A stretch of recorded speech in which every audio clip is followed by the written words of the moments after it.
کہا میری بہن جو چیز مفت میں ملتی ہے اس کی قدر نہیں ہوتی، اور جو قربانی کے بعد ملتی ہے اس کی قدر ہوتی ہے۔ میں نے سب کچھ چھوڑا اور قربانی دی تو آج میں اسلام پر عمل کر رہی ہوں۔ تمہیں تو مفت میں اسلام مل گیا ہے، اس لیے تمہیں اسلام کی کوئی قدر نہیں ہے۔ ہمارا حال یہی ہے کہ ہمیں اسلام مفت میں ملا ہے۔ باپ مسلمان تھا، ہم مسلمان، ماں مسلمان تھی، ہم مسلمان۔ ہم نے اسلام کے لیے نہ اپنا نفس قربان کیا ہے، نہ اپنی خواہشیں قربان کی ہیں، نہ قانون الہی اور قانون رسول صلی اللہ علیہ وسلم کے سانچے میں ڈھلنے کے لیے ہم نے اپنی زندگی کو گناہوں سے بچانے کی کوشش کی۔ عرض کرنے کا منشا یہ ہے، اے رسول اعظم صلی اللہ علیہ وسلم کے دیوانوں، آپ سب اسلام پسند ہو، آج یہ نعرہ لے کر کے جاؤ کہ ہم انشاءاللہ العظیم صرف اسلام پسند نہیں رہیں گے، اسلام پابند بھی بنیں گے انشاءاللہ العظیم۔ اسلام کی پابندی کرو، اسلام عزت دیتا ہے، ذلت دیتا ہے، فلیکسیبل مذہب ہے یہ کسی پر ظلم اور زیادتی کی تعلیم نہیں دیتا۔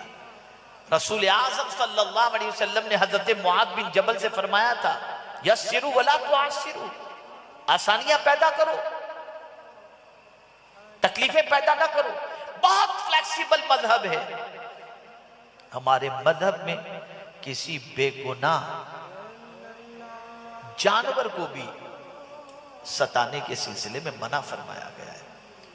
اس لیے ضرورت اس امر کی ہے کہ دین کو اپنے لیے کمزوری کا سبب مت سمجھو، دین کو اپنی طاقت کا ذریعہ سمجھو، اور اللہ کے دین کو جب تم اپنے آپ کو مسلمان کہتے ہو تو اسلام کو اپنی زندگی میں شامل کرو، تمہیں اللہ تعالیٰ دنیا میں بھی راحت عطا فرمائے گا اور آخرت میں بھی۔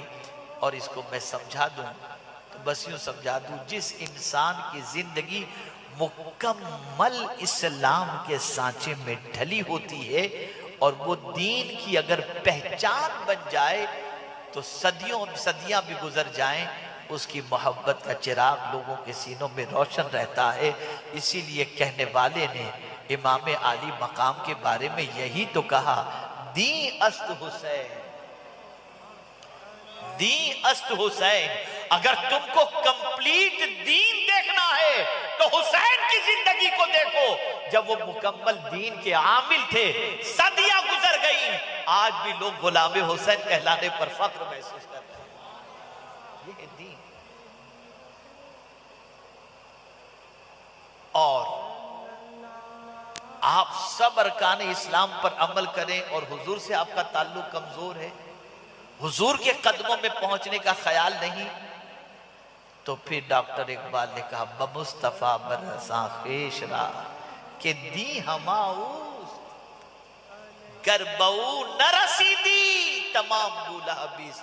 اور میرے پیر و مرشد سیدی و سندی سرکار حضور مفتی اعظم ہند علیہ الرحمن نے تو کیا خوب کہا، میرا دین و ایمان فرشتے جو پوچھیں تمہاری ہی جانب اشارہ کروں میں۔ سرکار میرا دین بھی آپ ہیں، میرا ایمان بھی آپ ہیں، اس لیے کہ دین بھی ملا تو آپ کے صدقے، ایمان بھی ملا تو آپ کے صدقے ملا۔ تو میں نے جو ابتدا کی تھی تعلق بن رسول کو مضبوط کرنے کے لیے، درود شریف کی کثرت کرو، عادت بناؤ درود شریف کی، بے وضو بھی پڑھو، با وضو بھی پڑھو۔ ایسا نہیں کہ اگر آپ کا وضو نہیں تو آپ درود شریف نہیں پڑھ سکتے، لیکن ہمیشہ کوشش کرو کہ با وضو کثرت سے درود شریف پڑھو۔ صلی اللہ